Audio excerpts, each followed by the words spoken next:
जय मसीह। म प्रकाश परियार, क्यारिस बाइबल चर्चका पास्टर। यहाँहरूलाई यस जीवित वचन कार्यक्रममा फेरि पनि स्वागत भन्न चाहन्छु। गएको हप्ता हामीले रोमीको पुस्तकबाट अध्ययन सुरु गरेका थियौं र हामीले एक अध्यायको 1 पददेखि 7 पदसम्म हेरेका थियौं भने आज हामी रोमीको पुस्तक 1 अध्यायको 8 देखि 18 पदसम्म हेर्नेछौं। गत हप्ता हामीले हेरेका थियौं पावलले आफैलाई रोमका इसाईहरूका माझमा परिचय गराउँदछन् र उनी भन्छन्, म येशू ख्रीष्टको दास प्रेरित हुनलाई बोलाइएको विशेष जिम्मेवारी दिएर मण्डली विस्तारको लागि अर्थात सुसमाचार प्रचारको लागि पठाइएको व्यक्ति भनेर आफ्नो परिचय दिँदैछन्। अनि पावलले प्रचार गर्ने सुसमाचार के हो भनेर उनले परिचय दिएका थिए।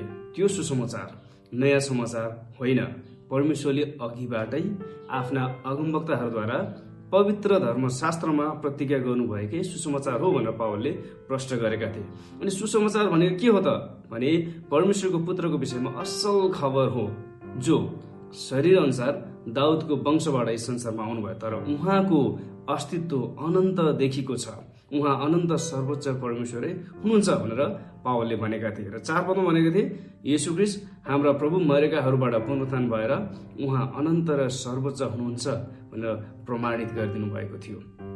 अनि उहाँको नाउँको खातिर विश्वासद्वारा आउने आज्ञा पालन सबै जातिका बीचमा ल्याउनलाई हामीले उहाँद्वारा अनुग्रह र प्रेरितको काम पाएका छौँ भनेर पावलले बताएका थिए।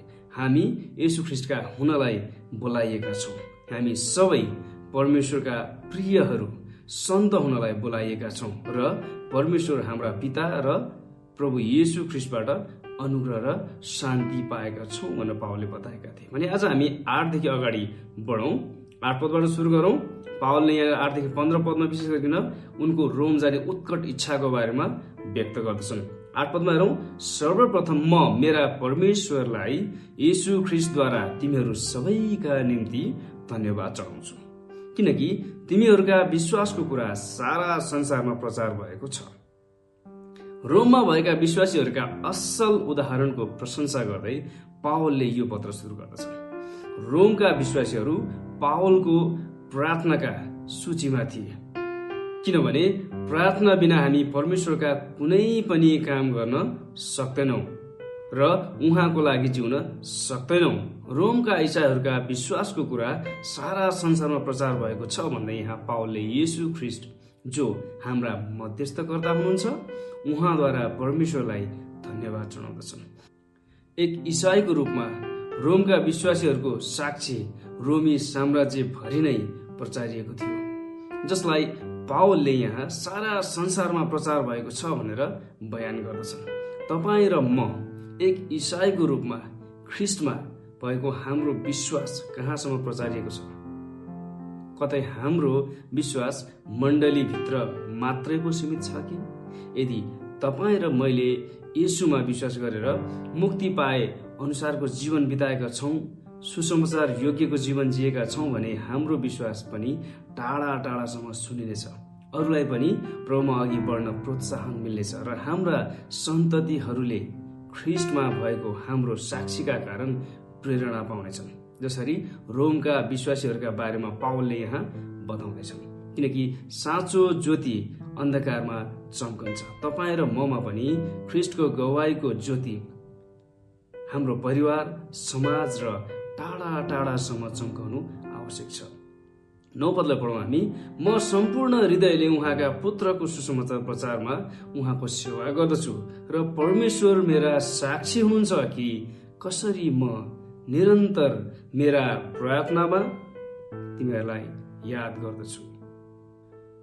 पावलले रोमका विश्वासीहरूका लागि निरन्तर प्रार्थना गर्थे भन्ने कुरा तिनीहरूले थाहा पाउन् भन्ने चाहन्थे र तिनीहरूलाई भेट्ने अवसरको लागि पनि प्रार्थना गरिरहेका थिए भन्ने कुरा तिनीहरूले थाहा पाउन् भन्ने चाहन्थे। यदि हामी साँचो विश्वासी हौं भने परमेश्वरका जनहरूलाई प्रेम गर्छौं र उनीहरूको निम्ति प्रार्थना गर्दछौं। हाम्रा प्रार्थनाका कारणले पनि मण्डलीहरू आत्मिक र भौतिक रूपमा समृद्ध हुन सक्छन्। यो कुरा तपाईँ र मैले विचार गर्नुपर्छ। पावल भन्दछन्, परमेश्वर मेरा साक्षी हुनुहुन्छ कि कसरी म निरन्तर मेरा प्रार्थनामा तिमीहरूलाई याद गर्दछु। कतिपटक हामी कसैका लागि प्रार्थना गर्छौं भनेर सजिलैसँग भनिदिन्छौं तर बिर्सन्छौं। वा प्रार्थना नै गर्दैनौँ। हामी साँच्चै नै प्रार्थना गर्छौँ कि गर्दैनौँ भन्ने कुराको साक्षी परमेश्वर हुन्छ। उहाँ हाम्रो हृदयको कुरा जान्नुहुन्छ। कसैका लागि प्रार्थना गर्छु भन्नुभन्दा बरु तत्कालै प्रार्थना गरौँ र साँच्चै पछि पनि उहाँहरूको लागि प्रार्थना गरौँ। पावलले साँच्चै तिनीहरूका निम्ति प्रार्थना गर्थे भन्ने कुरा रोमका विश्वासीहरूले थाहा पाउन् भनेर उनले चाहन्थे। 10 पदमा पावलले भन्दछन्, अनि यो माग्दछु कि कुनै किसिमले परमेश्वरको इच्छाद्वारा आखिरमा म तिमीहरू कहाँ आउन सफल हुन सकूँ। पावलले रोमका विश्वासीहरूलाई छिट्टै भेट्ने इच्छाले प्रार्थना गरेका थिए, तर उनको यो इच्छा परमेश्वरको इच्छाद्वारा होस् भन्ने चाहन्थे। पावल एक प्रचारक नभई एक रोमी कैदीको रूपमा रोममा पुगेका थिए। परमेश्वरको निम्ति आज धेरै सेवकहरू काम गर्न चाहन्छन्, त्यो राम्रो कुरा हो। तर कतिपटक हामी परमेश्वरको इच्छा खोजी गर्दैनौँ, आफ्नै इच्छा अनुसार उहाँको काम गर्ने प्रयास गर्छौँ र दुःख पाउँछौँ। यदि हामी उहाँको सेवा गर्न चाहन्छौँ भने उहाँकै इच्छाको खोजी पनि गर्नु आवश्यक छ। उहाँ हाम्रो परमेश्वर हुनुहुन्छ र हामी उहाँका सेवक हौँ भन्ने कुरा कहिल्यै पनि बिर्सनु हुँदैन। यदि यो कुरा बिर्सिएको खण्डमा हामी उहाँको सेवामा नभई आफ्नै सेवामा पो भइरहेका हुन सक्छौँ। पावलले चाहिँ हामीले पनि सेवकाईमा परमेश्वरको इच्छाद्वारा भन्ने विचार राख्नु राम्रो हुन्छ। उहाँको सेवा गर्न उहाँकै इच्छा खोजी गर्नुपर्छ। पद 11 मा पावल रोम जानुको कारण बताउँदछन्, किनभने तिमीहरूलाई बलिया पार्नलाई केही आत्मिक वरदान तिमीहरूलाई दिन सकौँ भनेर म तिमीहरूलाई भेट्न उत्कट इच्छा गर्दछु। 12 पदमा भन्छन्, यसरी तिमीहरूको र हाम्रो पारस्परिक विश्वासबाट हामी दुवै एक अर्काबाट प्रोत्साहन पाउन सकौँ। रोममा भएका मण्डलीलाई भेट्ने पावलको उत्कट इच्छा तिनीहरूलाई दिन मात्र नभई तिनीहरूबाट आफूले पनि केही आशिष बटुल्न सकौँ भन्ने थियो। किनभने पावलले महसुस गरे कि तिनीहरूसँगको पारस्परिक विश्वासबाट पावलले प्राप्त गर्न सक्ने तिनीहरूसँग पनि केही थियो। ईसाईपन भनेकै पारस्परिक सम्बन्ध हो, किनकि हाम्रो यात्रा यस संसारमा मात्र नभई अनन्तसम्मको यात्रा हो। त्यसले गर्दा हाम्रो बीचमा पारस्परिक सम्बन्ध हुनु, प्रेम हुनु, सद्भाव हुनु अति नै जरुरी छ। कतिपटक ईसाई अगुवाहरूमा यस्तो प्रकारको आत्मिक भ्रम भएको पाइन्छ कि आफूलाई सबै कुराको ज्ञान छ र अरूबाट सिक्नुपर्ने कुनै आवश्यकता नै पर्दैन भने जस्तो व्यवहार देखिन्छ। कुनै पनि कार्यक्रममा जाँदा आफूले सिकाउन पायो वा आफ्नो कुनै भाग छ भने त्यहाँ उपस्थित हुने, नत्र भने त्यहाँ नजाने। अनि आफैले मण्डलीमा कुनै सेमिनार जस्ता कार्यक्रमको आयोजना गर्यो भने पनि बसेर सिक्न नखोज्ने, तर बाहिरी कुराहरू र आर्थिक कुराहरूमा मात्र धेरै चासो राखेको पाइन्छ। परमेश्वरको सेवक भएको नाताले हामीले सिक्ने कुरामा सधैँ अग्रसर हुनुपर्छ। सबै ठाउँमा जाँदै सबै कुरा सिक्नै पर्छ भन्ने होइन, तर परमेश्वरले विभिन्न कुरा र अवस्थाहरूद्वारा, विभिन्न परिस्थितिद्वारा हामीलाई सिकाउन सक्नुहुन्छ भन्ने कुरा हामीले बिर्सनुहुन्न। जोन वेस्लीले भन्नुभएको छ कि पढ कि सेवकाई छोड। त्यसले गर्दा हामीले सिक्ने काम सदैव जारी रहन्छ र सिक्नको लागि तत्पर हुनुपर्दछ भन्ने कुरा हामी देख्दछौँ।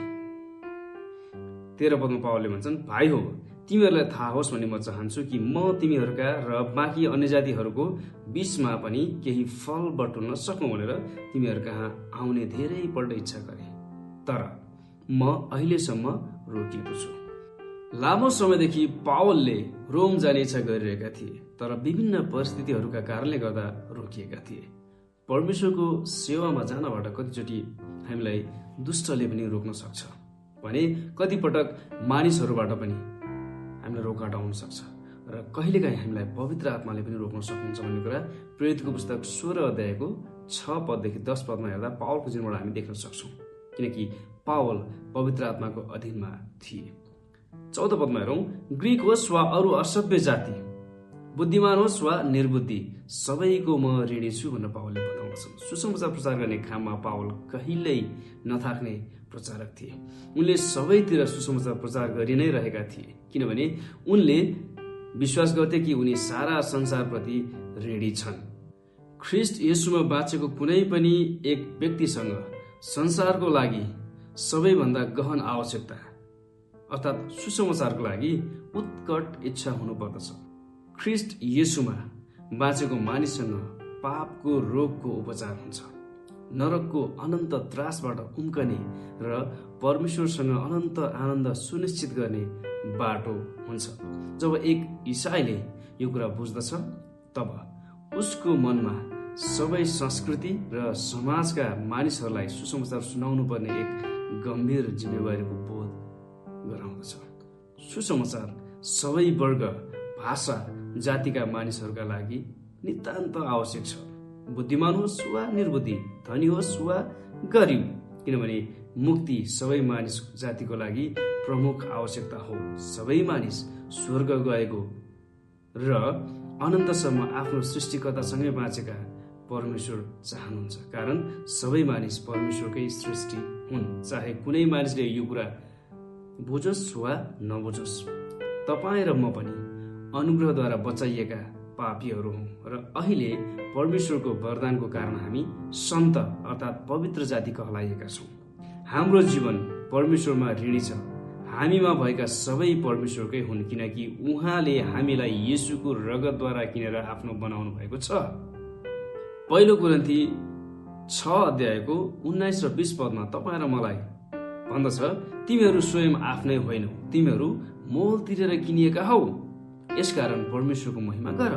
त्यसैले पावल चाहिँ तपाईँ र म पनि सुसमाचार प्रचारको लागि ऋणी छौँ, सुसमाचार प्रचारको लागि बाध्य छौँ, किनकि परमेश्वरको अनुग्रह जब तपाईँ र मैले विचार गर्छौँ, तपाईँ र म बचाइन योग्यका थिएनौँ, तर उहाँले तपाईँ र मलाई चुन्नुभयो र आफ्नै बनाउनु भयो, शुद्ध पवित्र पार्नु र मुक्तिको भागीदार बनाउनु भयो। जब यो कुरालाई तपाईँ र मैले भित्री रूपमा बुझ्न सक्छौँ भने तब हामी पनि सुसमाचारको लागि बाध्य हुन्छौँ, ऋणी भएको हामीले महसुस गर्न सक्छौँ। पावल बताउँदछन् कि उनी सुसमाचार प्रचार गर्नका लागि ऋणी छन्, त्यसैले उनी सुसमाचार प्रचारको लागि तयार छन्।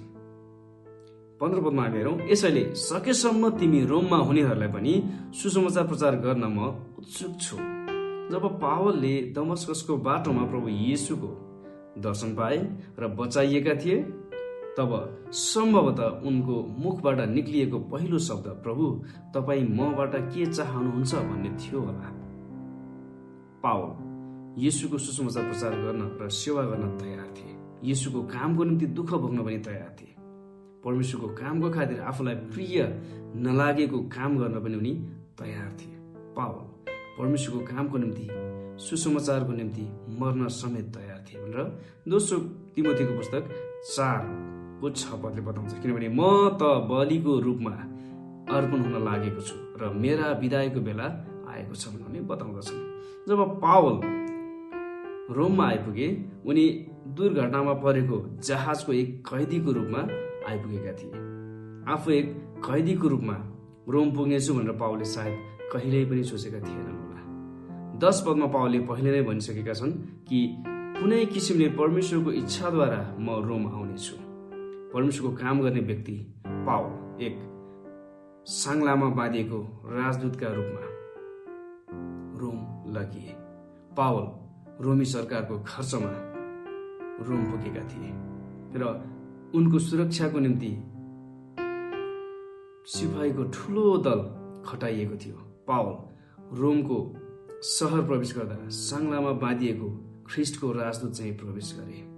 जब हाम्रो हृदय कुनै कुरामा अडिन्छ र हामी त्यसको निम्ति परमेश्वरसँग प्रार्थनामा माग्छौँ, तब परमेश्वरले हामीलाई आशिष दिनुहुन्छ पक्कै पनि। तर त्यो आशिष हामीले कहिल्यै पनि विचारै नगरेको तरिकाद्वारा परमेश्वरले हामीलाई दिन पनि सक्नुहुन्छ भन्ने कुरा उहाँका जनहरूले बुझ्नु राम्रो हुन्छ। पावल रोम त जानेथे, तर साङ्लाले बाँधेको अवस्थामा।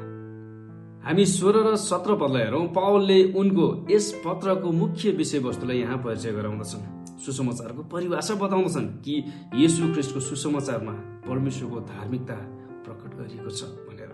16 पदलाई हेरौँ, किनकि सुसमाचारसँग म शर्माउँदिन, किनभने विश्वास गर्ने प्रत्येकका मुक्तिको निम्ति यो परमेश्वरको शक्ति हो, पहिले यहुदीहरूका निम्ति र अन्य जातिहरूका निम्ति भनी भन्दछन्। पावल भन्छन्, परमेश्वरले मेरो जीवनमा गर्नुभएको कामको कारण म सुसमाचारको ऋणी छु, सुसमाचार प्रचार गर्न म बाध्य छु भनेर उनले 14 पदमा बताउँछन्। र सुसमाचारको लागि म तयार छु भन्दै उनले 15 पदमा बताउँछन्। र त्यसै गरिकन सुसमाचारसँग म शर्माउँदिन भनेर उनले 17 पदमा बताउँदछन्। आफ्नो परिचयपछि पावलले यो पत्र लेख्नुको मुख्य विषयवस्तुलाई अघि सार्दैछन्। 16 पदमा उनले एक व्यक्तिले सुसमाचारमा विश्वास गरेपछि ऊ बचाइन्छ भनेर पावलले भन्नुको अर्थ के हो भन्ने कुरा यस पदमा पावल व्याख्या गर्दछन्। सुसमाचारलाई शक्तिशाली बनाउने कुरा सुसमाचारभित्र भएको सामग्री हो।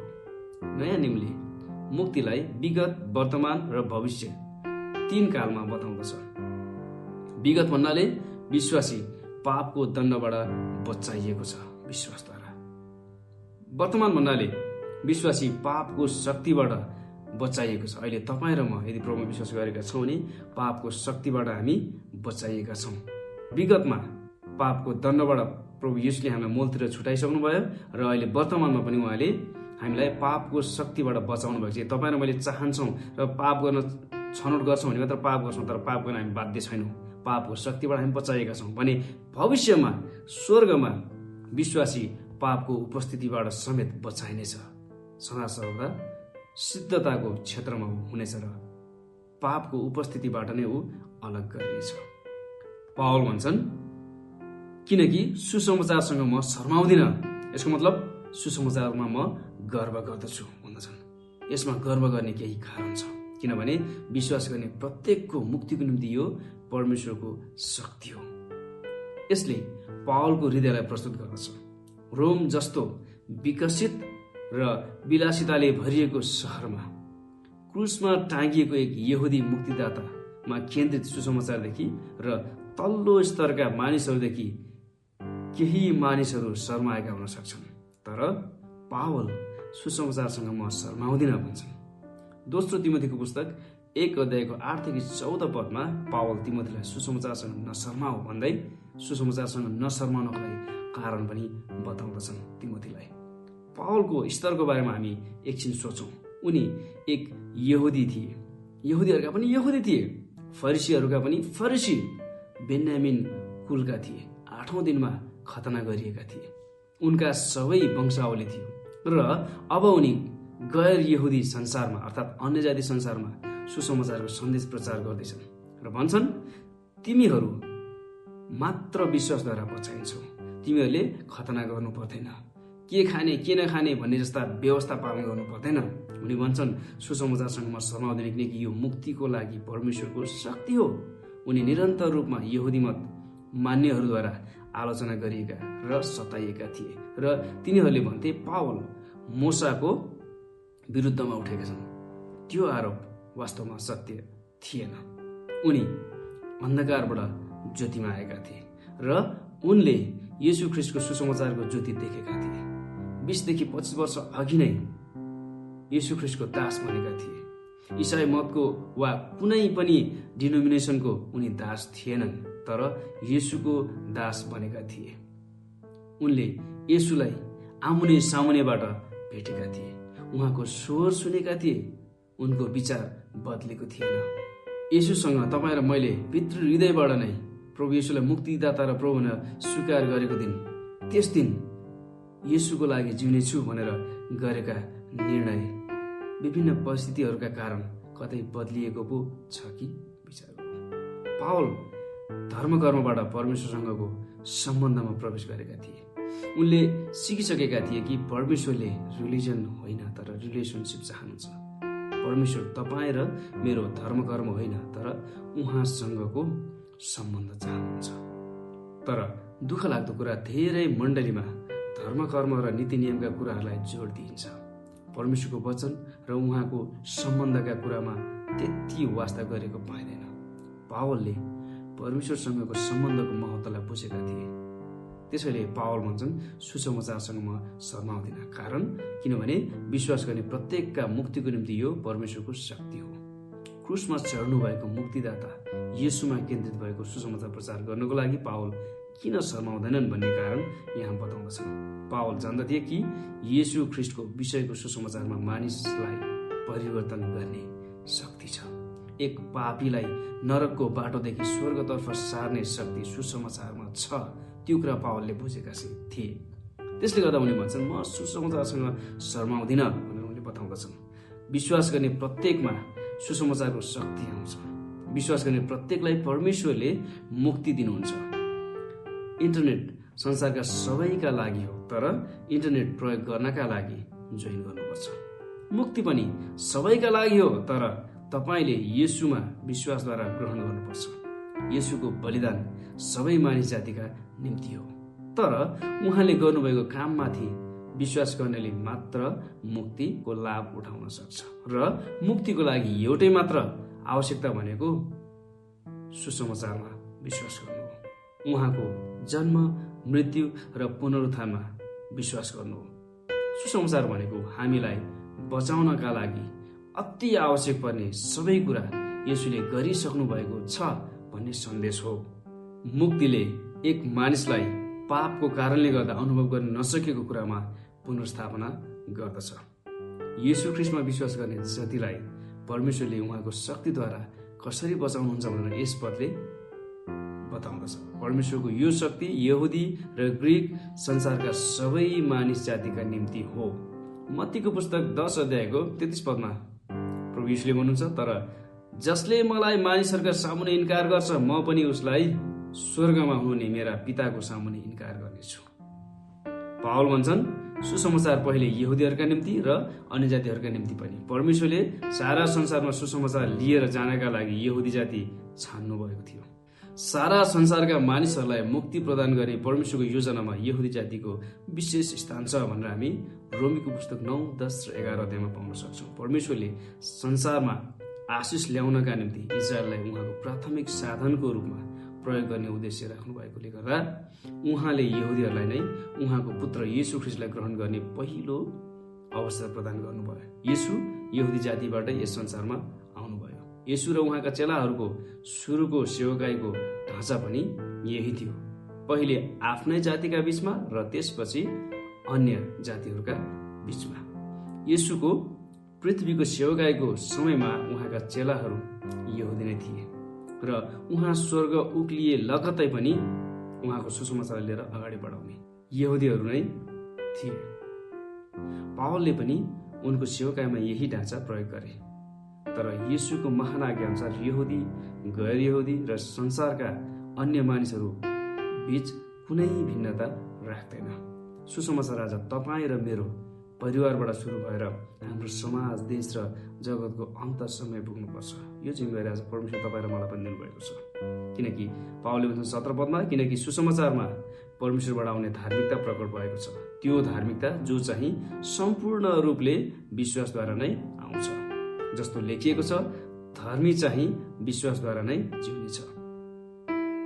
पावलले यहाँ हबकुकको पुस्तक 2 अध्यायको 4 पदबाट उद्धृत गर्दछन्, किनकि सुसमाचारमा परमेश्वरबाट आउने धार्मिकता प्रकट भएको छ। 17 पदले भन्छ, पहिलो कुरा सुसमाचारले हामीलाई बताउँदछ कि परमेश्वरको धार्मिकताले पापलाई दण्ड दिनै पर्छ भनेर माग गर्दछ र पापको दण्ड अनन्त मृत्यु हो। तर हामी पढ्दछौँ कि परमेश्वरको धार्मिकताले माग गरेको कुरा उहाँको प्रेमले उपलब्ध गरायो। यूहन्ना 3:16 तपाईँले हेर्न सक्नुहुन्छ, उहाँले आफ्नै पुत्रलाई यस संसारमा पापीहरूको साटोमा तिनीहरूको पापको ज्याला पूर्ण रूपमा तिर्नको लागि पठाउनु भयो। अब उहाँको धार्मिकताले दाबी गरेका कुराहरू पूर्ण तवरले क्रुसमा सन्तुष्ट पारेको हुनाले येशूले पूरा गर्नुभएको कामको अघि आफैलाई उपलब्ध गराउने सबै व्यक्तिलाई परमेश्वरले धार्मिकता साथ बचाउन सक्नुहुन्छ। धर्मी चाहिँ विश्वासद्वारा नै जिउनेछ भनेर भनिएको छ। मुक्तिको प्रक्रियाको सुरुवात र यसको गन्तव्य परमेश्वरमा नै निहित हुन्छ। जब एक व्यक्तिले येशूमा विश्वास गर्दछ तब त्यो व्यक्ति पापको दण्डबाट बचाइन्छ र धर्मी व्यक्तिको रूपमा घोषणा गरिन्छ। जसै एक विश्वासी विश्वासद्वारा जिउँछ तब परमेश्वरले उसलाई धार्मिकतामा जिउनका लागि पापको शक्तिबाट बचाउनुहुन्छ। ख्रीष्टमा मुक्ति पाएको व्यक्ति आफ्ना असल कामद्वारा होइन, तर परमेश्वरमा भएको मुक्तिको निश्चयता साथ जिउँदछ। किनकि हाम्रो मुक्तिको यात्रा विश्वासबाट सुरु हुन्छ, विश्वासद्वारा नै निरन्तर अघि बढ्छ र विश्वासद्वारा नै अन्त हुन्छ। हाम्रो मुक्तिको सुरु र पूर्ण गर्ने परमेश्वर नै हुनुहुन्छ। त्यसैले हामी उहाँमा ढुक्क हुन सक्छौँ, किनभने धर्मी चाहिँ विश्वासद्वारा नै जिउनेछ भनेर यहाँ पावलले बताउँदछन्। मानिसहरू कहाँ परमेश्वरको धार्मिकता ल्याउने साधन भनेको विश्वास हो। पद 16 र 17 रोमीको पुस्तकको मुख्य पदहरू हुन्, किनभने यी पदहरूले यसपछि प्रकट गरिएका प्रकाशहरूलाई उल्लेख गर्दछन्। पावल सुसमाचार घोषणा गर्नलाई शर्माएनन्, तर सुसमाचार घोषणा गर्नको लागि उत्सुक र तत्पर थिए, किनभने यो एक यस्तो सन्देश थियो जसमाथि विश्वास गर्ने हरेकलाई यसले उद्धार गर्न सक्ने थियो। यो एक यस्तो सन्देश थियो जसले बताउँदछ कि कसरी एक धार्मिक परमेश्वरले मानिसलाई धार्मिकता सहित धर्मी तुल्याउन सक्नुहुन्छ। सुसमाचारको मुख्य विषयवस्तु भनेकै परमेश्वरको धार्मिकता हो र रोमीको पुस्तकको मुख्य विषय भनेकै सुसमाचार हो। रोमीको पुस्तकको पहिलो खण्ड 1 अध्यायको 1 देखि 17 पदले यस पत्रको विषयवस्तुलाई परिचय गर्दछ। सुसमाचार नयाँ समाचार होइन, तर सुसमाचार पुरानै नियमको प्रकाशसँग मिल्ने समाचार हो। त्यही समाचारको निरन्तरता, सुसमाचारको सन्देश येशू मसीह र प्रभु हुनुहुन्छ भन्ने कुरासँग सम्बन्धित छ। यो एक शक्तिशाली सन्देश हो, किनकि यसले विश्वास गर्ने जो कोहीलाई पनि बचाउन सक्छ र बचाउँछ। यदि तपाईँ र म पनि प्रभु येशूमा बाँचेका छौँ, तपाईँ र म पनि आफूले आफूलाई इसाई भन्छौँ भने के पावल चाहिँ तपाईँ र म पनि सुसमाचारको निम्ति के बाध्य छौँ? पावल चाहिँ के तपाईँहरूमा सुसमाचार लिएर जानको लागि तत्पर र तयार छौँ? के तपाईँ र म पनि पावल चाहिँ सुसमाचार प्रचार गर्नको लागि शर्माउँदैनौँ कि तपाईँ र म शर्माउँछौँ? तपाईँ र मैले पनि सुसमाचारमा गर्व गर्नुपर्छ, किनकि यसमा जीवन छ। प्रिय मित्र, यदि तपाईँले प्रभुलाई अझै पनि चिन्नु भएको छैन भने, सुसमाचारलाई ग्रहण गर्नुभएको छैन भने तपाईँको लागि यतिखेर अवसर छ। प्रभु येशूको सुसमाचारमा तपाईँले विश्वास गर्नुहोस् र उहाँमा तपाईँले आफ्नो जीवनलाई बचाउनुहोस् भन्ने आजको यस वचनको कार्यक्रमलाई म यहीँ राख्न चाहन्छु। आउने हप्ता हामी फेरि पनि रोमीको पुस्तक 1 अध्यायको 18 पददेखि 32 पदसम्म हामी अध्ययन गर्नेछौँ। तबसम्मको लागि बिदा हुन चाहन्छु। जय मसीह। धन्यवाद।